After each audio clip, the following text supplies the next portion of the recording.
Mga kayayeboy, umapan daw si Mandirigma ng screen ulit. Ayun. Ay mga kayayeboy, ayun.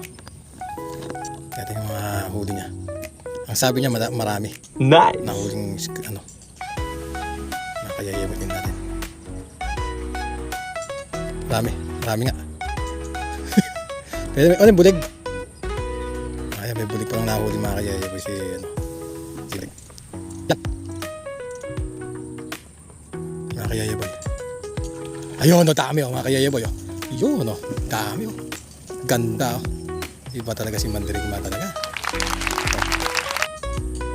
Ang daming nahuli ng pangalawang screen na pandaw niya. Mga kayayeboy yan. Ito na yung pangatlong pandaw niya ng screen na yan. Ayun. Ay, dami. Napakarami mga kayayeboy. Nice! Dami. Malakas talagang humuli screen talaga. Lalo pagka dyan sa sapa inuumang. Kasi mga kayayebo, yung sa sapa, pag dyan ka umumang ng screen at mapababaw siya, tapos biglang lalim, yan sigurado, lalo pag mainit ang panahon, dyan ang mga isda niya bumababa niyan, mababa na yan, kaya mahuhuli niya sa screen. Ayun, pang-apat na pandaw niya, ay pangatlo na yata. Pangatlong pandaw yata ito. Okay, okay, konti lang hinahuli niya.